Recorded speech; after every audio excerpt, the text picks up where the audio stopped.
Welcome you all to the course on Gender Studies. This is the 5th episode in the series. Let me tell you the 3 objectives that I have framed for this episode on Elaine Showalter'S towards a feminist poetics. The first objective is to introduce and elaborate the 4 key points to students.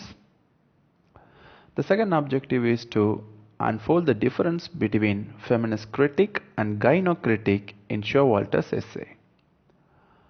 The third and final objective is to enlighten the students about 3 distinct phases of women's writing in Showalter's perspective.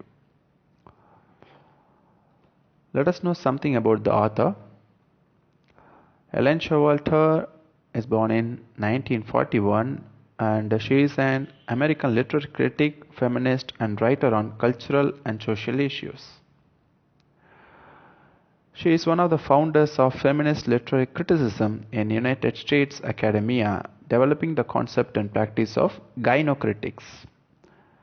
Gynocritic is the term she herself coined from the French term la gynocritique.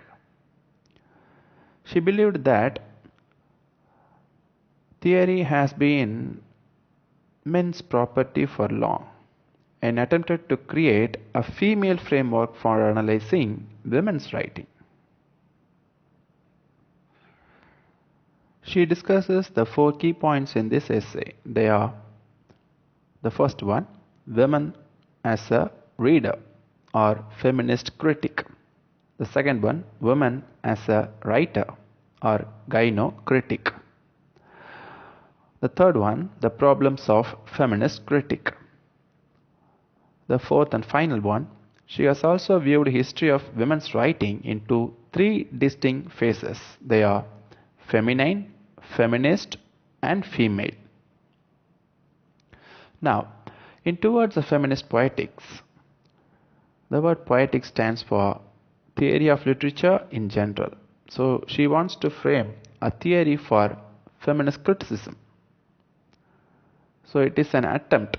Therefore, she has mentioned towards a feminist critics. It is an earnest attempt towards creating a theory for feminist criticism or feminist reading. Now, in Towards a Feminist Poetics, Showalter divides feminist criticism into 2 sections. Now, I'm going to talk about feminist criticism. After that, we will have a session. After that, we will have a clarification about the 3 distinct phases of history of women's writing that she has divided: feminine, feminist and female. Now let us focus on the women as reader or feminist critic.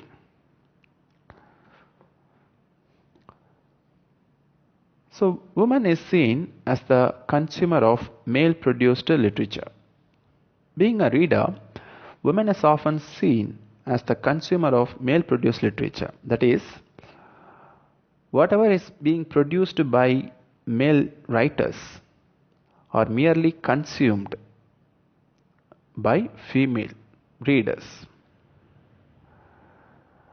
See, they simply read whatever is given to them. They don't have any choice to show their originality. They have simply become derivatives or imitatives. So the role of consumer, the word she has used, consumer, denotes that they are helplessly abiding or swallowing the products which are dumped to them. Now, the reading and hypothesis of feminist critique must change our apprehension of a given text. So, she expects feminist critique must change our understanding of a given text. The way in which something is understood by female critics or feminist critics should be changed. We, in the sense, feminist critic often understand things through male's lens or male's perspectives. So the masculine or men's perspective should be abandoned, and it should be understood or apprehended. So the apprehension of a given text must be changed. So feminist critics' duty is to awake us to the significance of sexual codes. So when a feminist critic reads a text, she must understand that some signs are working under the text. Say for example, male hegemony or male attitudes are pictured all through the text, and female experience or female feelings or attitudes or behaviors are neglected in the text. Therefore, its signs female experience or female role is restricted, and female internal ideas are often neglected, and this should be brought to the attention of feminist critic. She has to take it seriously and to redefine it. Then feminist critic must question male-oriented ideological assumption of literature in the following subjects. Elaine Showalter has given 6 subjects on which she expects feminist critic must question the male-oriented ideological assumptions. So every text has some ideological assumption. The ideological assumption may be male-oriented. Therefore, the duty of feminist critic is to question the ideology or ideological assumption to make the audience or readers clear about the partiality, imbalance, omissions, misconception or misreading of a particular text. So the various subjects on which feminist critic must question male-oriented ideological assumption are literature. The first one is literature. In literature, the images and stereotypes of women should be seen from feminist critic. How the image and stereotypes of women are working, are produced, or enacted in a particular literary work. The second one is criticism. The omissions and misconception about women in criticism. Criticism have been the ground of male writers. Often we have known the names of male writers. It is very easy for us to memorize the names of critics, particularly male critics. But if I ask you to say certain female critics, it is very tough to count. It is very tough to produce because we have only scanty number of female critics. But even in criticisms, it is male oriented. Therefore, women are often omitted, or there are many misconceptions about women in criticism. It should be taken seriously by the feminist critic. Now, the third subject is literary history. So fissures in male constructed literary history. So fissure stands for the gap. So feminist critic must find the gap for female experience or female roles in male constructed literary history. Literary history is a male constructed phenomena where you can find the gaps in which women roles or women contributions are buried. So this is one of the areas subjected to discover. Therefore, feminist critic must discover the female roles and experience in the male constructed literary history. Now the fourth one is popular culture and films. So the female audience are under exploitation and manipulation in such popular culture and films. Female audience are made to believe that woman is simply an emotional creature or a person to be aesthetically seen, either for her beauty or for her emotion. So these two are often manipulated in popular culture and films. Women have more experiences or more expressions than mere beauty and simple emotion of sentiments. Now the fifth one, semiotics. So women as sign in semiotic system. Semiotic is a study of signs. So women is seen as a sign, that is, she is often seen as a commodity and she is sometimes seen as a sex symbol. So this view of seeing women as a particular sign should also be changed. Then the last one, sixth one, is political and polemical with theories like Marxist sociology and aesthetics. So political and polemical with theories like Marxist sociology and aesthetics. So women should not be confined with these two tenets, Marxist sociology and aesthetics. Why? Because Marxist sociology focuses on class conflict. That it confines women to a particular ideology. But the ground of gender studies is something wide and extensive. The second one is aesthetics. As I already told you, women should not be seen merely for her aesthetic quality. She has other experiences as well. Now, in fact, problem with feminist critique is the male-oriented view. All the feminist critics are looking at a text wearing only the spectacles of men.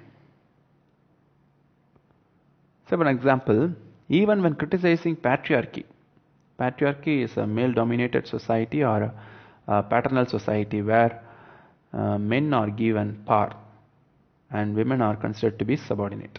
Now, even when criticizing patriarchy, the feminist critic is focusing towards the male. Now, they cannot come out of the concept called male. This is what Elaine Showalter expects. She wants the feminist critic to come out of the mere male mentality or becoming victim to male ideas or male orientation or male framework. All the feminist critics have become merely victim to the male oriented ideologies or male framed ideologies or male's perspective. What a feminist critic considers their own perspective is nothing but the male's perspective. So they lost their originality. They lost their female experience. So it needs to study stereotypes of women, sexism of male critics, the limited roles women play in literary history. It is not learning what women have felt and experienced, but only what men have thought women should be. Let me repeat the sentence. It is not learning what women have felt and experienced, but only what men have thought women should be. So what I think, a female critic can say, what I think is not my thinking. I'm just thinking over what you have produced. That's why at the beginning of this feminist critic, I told you woman is seen as the consumer of male produced literature. So they are often playing the role of a consumer instead of a producer role, instead of doing the producer's role.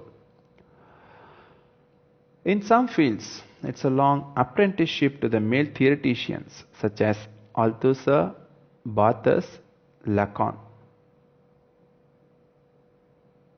Then application of the theory of science, myths and unconscious to make text or films. See, feminist critic often takes the theory of popular theorist, particularly male theorist, and reframes and questions the theory or juxtaposing just like another theory. So these are all some of the derivatives that gender studies or feminist criticism take their own. Therefore, they are merely following the footpaths of Althusser, Barthes, Lacan and so on.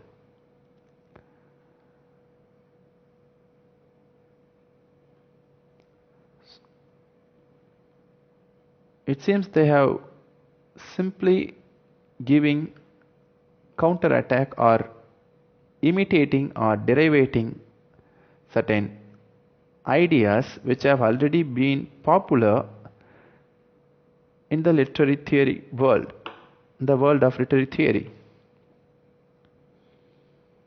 And this practice should be abandoned. Showalter says, feminist critic should avoid this kind of apprenticeship to the male theoreticians.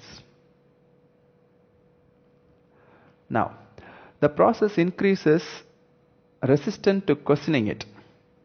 So they keep on imitating or derivating or following the footpaths of male-oriented theories and male critics. What happens is that it increases resistance to questioning it and to seeing it historical and ideological boundaries. This critique has a tendency to naturalize women's victimization by making it the inevitable and obsessive topic of discussion. So this critique has a tendency to naturalize women's victimization. So this feminist critique, this process of taking apprenticeship and following the footpaths of the popular theoretician and critics, it's a tendency to naturalize women's victimization. It naturalizes women's victimization. She makes herself a victim to the male ideology, masculine ideology, or male thought process. Now, with this note, we will move on to the woman as a writer. The woman as writer or gynocritics. So, gynocritic is a term she has taken from the French language. In French it was la gynocritique. GINOCRITICS. So gyno stands for pertaining to women. Therefore, we can say it's a female framework, female originality, female sphere, an Amazonian view, that is, a world where women are predominant and showing their talents and skills. Now, Showalter expects to change this angry and loving fixation on male literature. So, take a note of these two words, angry and loving fixation on male literature. So, this is what all the feminist critics are supposed to be doing. They are angry at the same time having loving fixation on male literature. So these two things, angry and love towards male literature, is of no use, because you are doing something on the ground of male thoughts. Therefore, you can never show your talent. You can never show your talent, and you can never experience yourself. And Showalter expects feminist critics not to do such angry and loving fixation on male literature. Instead, she expects to follow the concept called the gynocritics, that is, the woman as writer. What is expected of a woman writer? Now let us see. She coins the term gynocritic from the French law gynocritique to address the female framework or female experience or female oriented criticism or feminist criticism. Now, women as writer, gynocritic. Let's see about the gynocritic. Showalter coined the term gynocritics to describe literary criticism based in a feminine perspective. Probably the best description Showalter gives of gynocritics is in contrast to an angry or loving fixation on male literature. The program of gynocritic is to construct a female framework of the analysis of women's literature, to develop new models based on the study of female experience, rather than to adapt male models and theories. Let me repeat the definition. The program of gynocritics is to construct a female framework for the analysis of women's literature, to develop new models based on the study of female experience, rather than to adapt male models and theories. So she expects the feminine critics or female critics to construct female framework instead of angrily shouting and loving the male literary framework. And second one is to study of female experience. So study female experience and out of which frame new models, rather than to adapt male models and theories. She expects the program of gynocritics is to construct female framework, female experience, and stop imitating, deriving, or following the footpaths of male critics or male theorists. Now, she takes the gynocritic as the producer of textual meanings. As I already told you, the woman as reader, where she has told that woman is the consumer of the male produced literature. Now she tells woman as the producer of textual meanings. See the difference. Consumer, producer. Women as the producer of textual meanings. So instead of merely consuming what is given to us, we need to emerge as producer of textual meanings. Why should we take the meanings that are male-oriented or male given by male critics and theorists and literary personalities or men of letters? Let us forget those meanings and we produce our own textual meanings. Now, gynocritics is beginning to do what John Stuart Mill stated about women's literature in 1869. He states, gynocritics, women's literature must emancipate itself from the influences of accepted models and guide itself by its own impulses. So Stuart Mill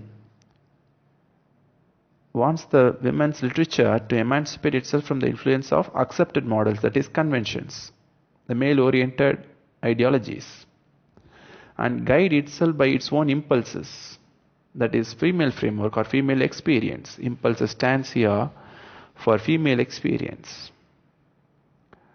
Let them speak out their selves. Instead of complaining and mourning and following the theories and counter-attacking the theories, let the female critic or gynocritic start giving voice to the impulses of women. Therefore, the program of gynocritics is to change the history, the themes, the genres, and structures of literature by women. Let the gynocritic create their own history, create their own themes, create their own genres, create the structures of literature. So she allots 5 subjects in which she wants gynocritics to act optimistically. The first subject is psychodynamics, that is, the interplay between forces that govern human behavior of female creativity. So psychodynamics of female creativity, where gynocritics' role is essential. Female behavior. So what are the forces that govern female behavior should be brought out through the writings of gynocritics or female writers.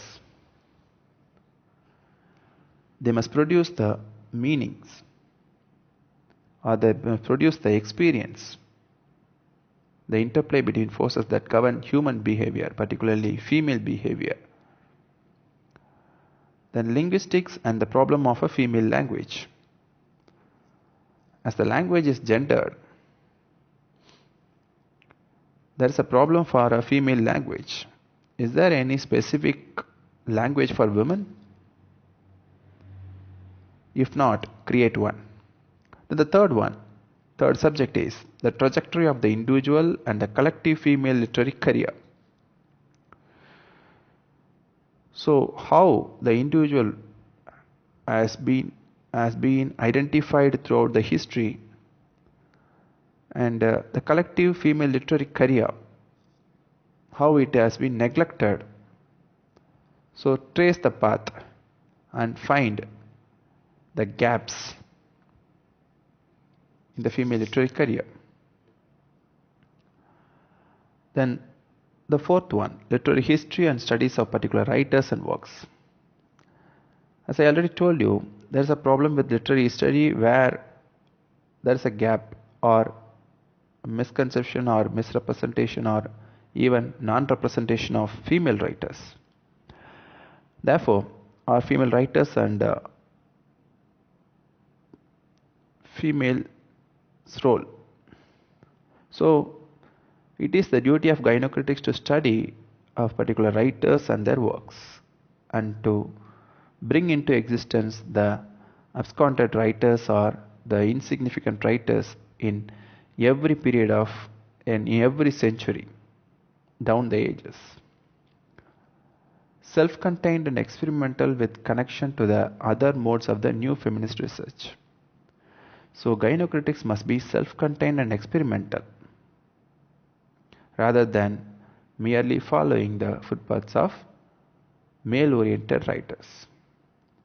They must be always experimental instead of submitting or surrendering to the ideas.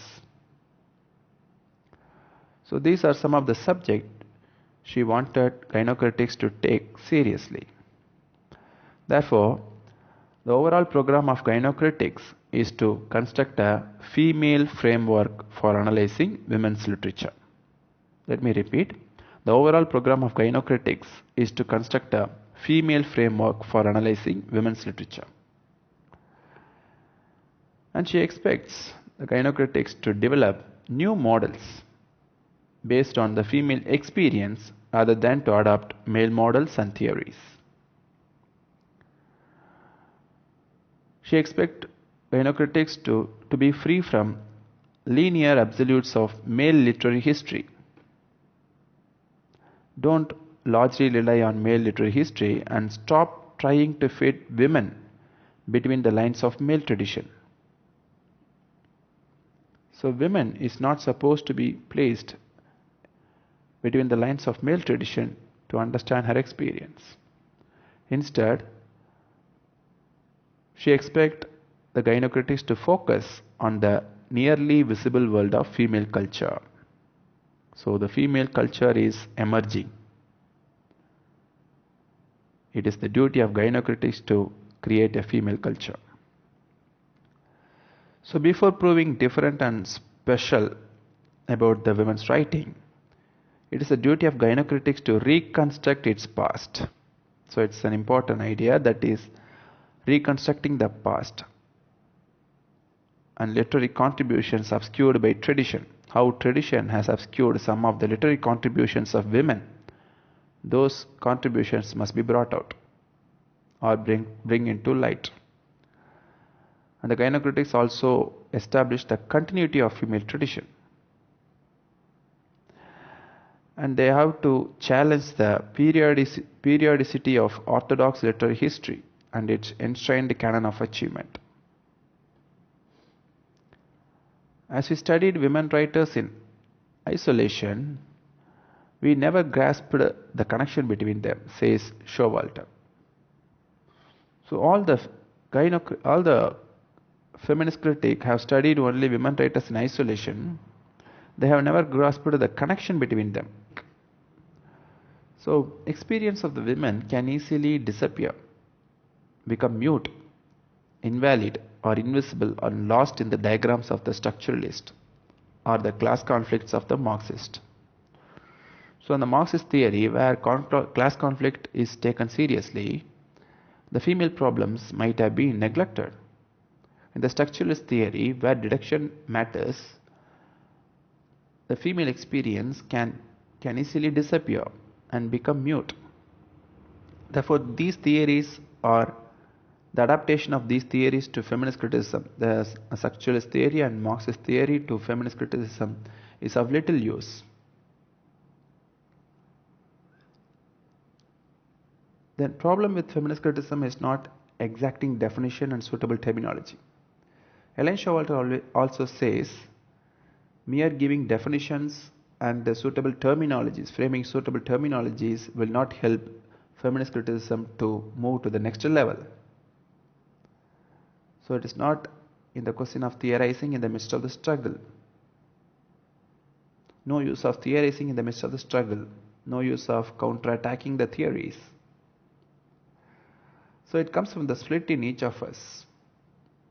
We must seek the repressed messages of women in history. So she says, feminist critic or gynocritics must seek the repressed messages of women in history, anthropology, psychology, and even in ourselves, that is, women. We have repressed messages. We must bring it forward. Then she also asks, how long we are going to be the teachers of male literature? She asks, how long we are going to be the teachers of male literatures? So, how long the feminist critic and women writers are going to be the teachers of male literatures, anthropologists of male culture, and psychologists of male literary response, claiming all the while to be universal. See, she asked if all the female writers and critics are women playing the role as the teachers of male literatures, the anthropologist of male culture, then psychologist of male literary response. And what is the point of claiming all the while to be universal? How do you call that you are universal while you are simply following or teaching male literature and acting as anthropologist of male culture and psychologist of male literary response? Now it's a paradoxical question she raises. Now the task of feminist critics is to find new language, new way of reading that can integrate our intelligence, our experience, our reason, our suffering, our skepticism, our vision. So the task of feminist critic is to find new language, new way of reading that can integrate our intelligence, our experience, our reason, our suffering, our skepticism, and our vision. In short, she expects feminist criticism must find its own subject, own theory, and own voice. Let me repeat. In short, she expects feminist criticism must find its own subject, own theory, own voice. So gynocritics aims to understand the specificity of women's writing not as a product of sexism, but as a fundamental aspect of female reality.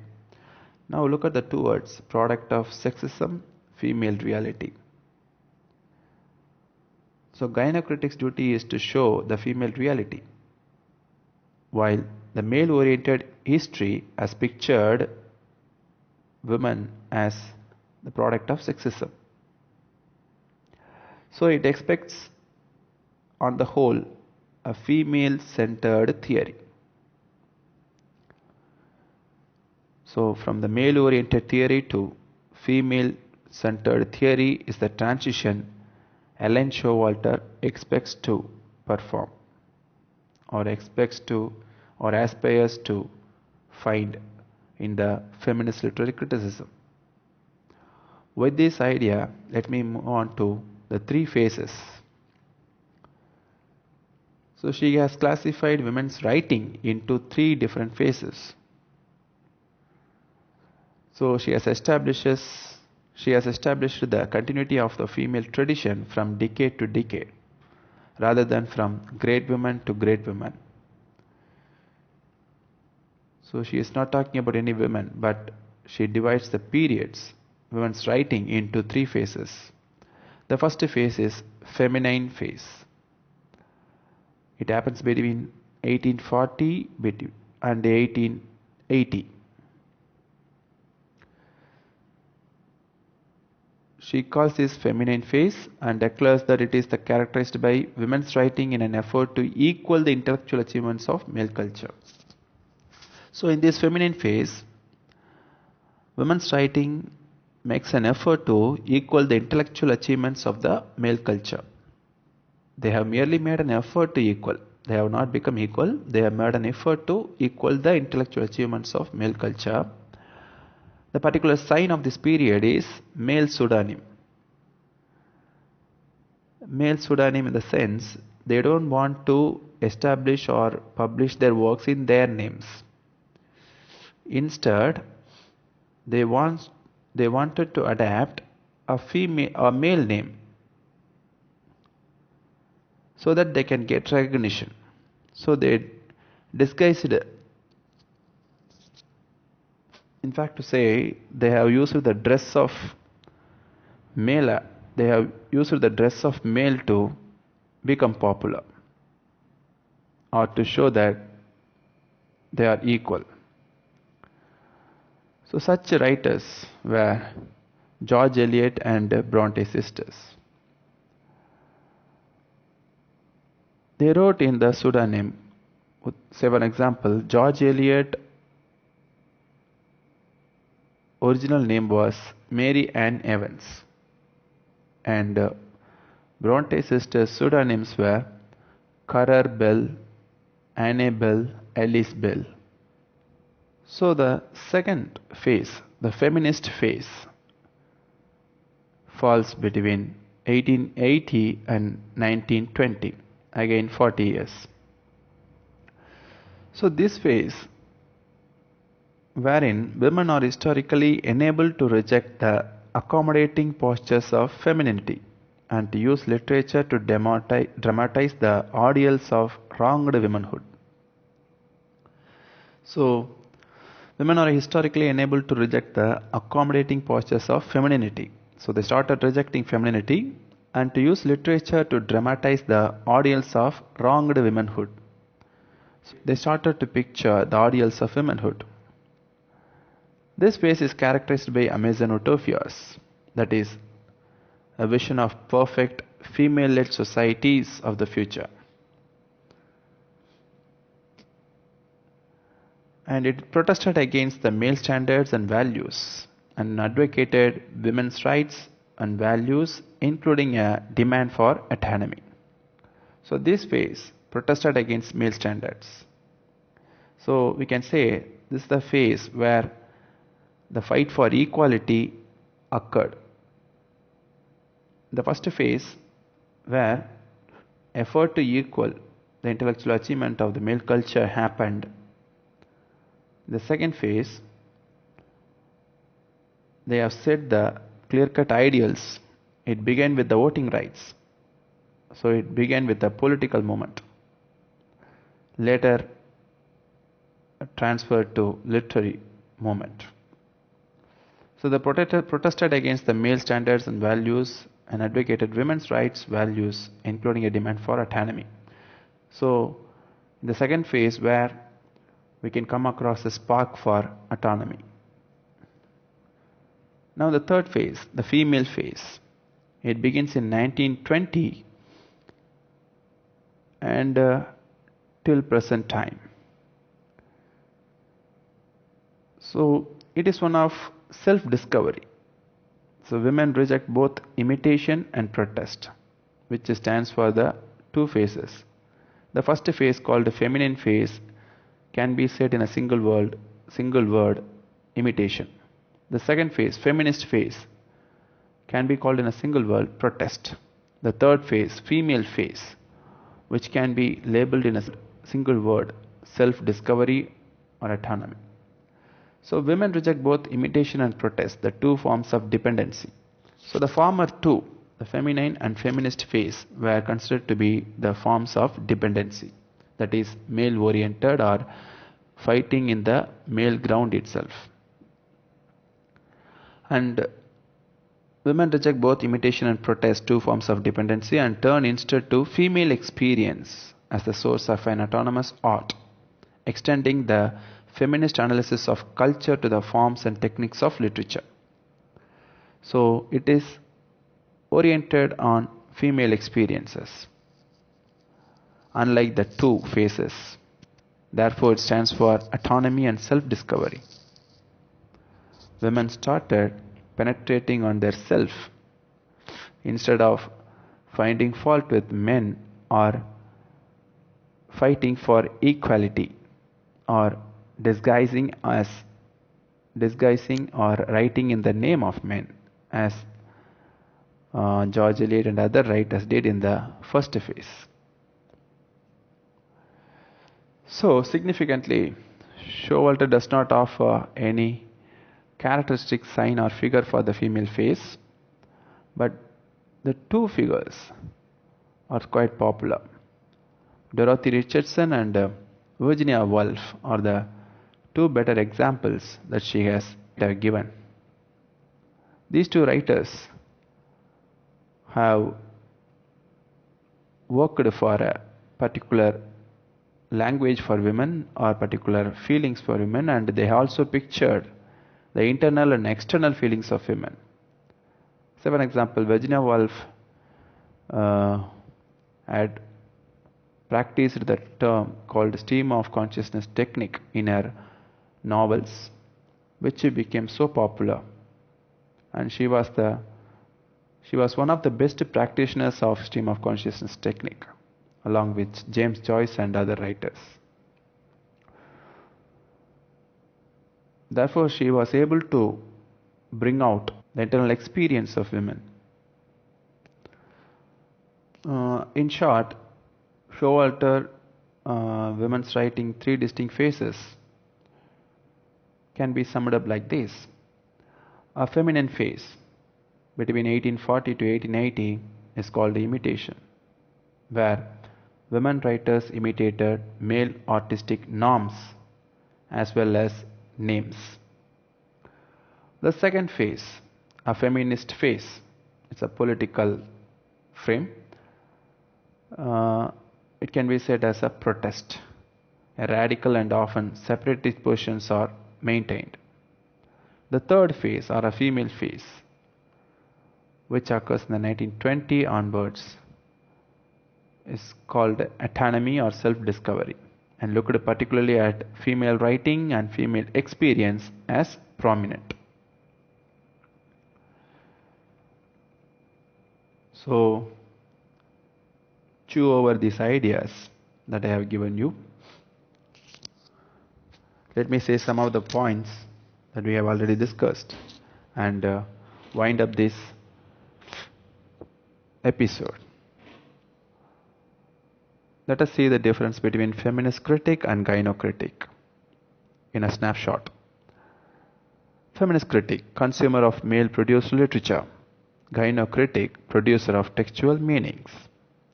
Feminist critic, critic of male-oriented views and text. Gynocritics, creators of female experience. Feminist critic, not reading to accept but question and evaluate. Gynocritic, not writing to imitate but create and innovate. Feminist critic, quit apprenticeship in accepting male theories. Gynocritics, to develop new models based on the female experience rather than to adapt male models and theories. Feminist critic, read and question to break historical and ideological boundaries, change the resistance to questioning. Gynocritic, program of gynocritic is to construct a free male framework for analyzing women's literature, recreate history, themes, genres, and structures of literature by women. Feminist critic, it naturalizes women's victimization by making it the inevitable and obsessive topic of discussion. Gynocritic, being a victim to male tradition to focus nearly the visible world of female culture. Feminist critic, stop reading women writers in isolation. Gynocritics, we need to grasp the connection between them as we never grasped it.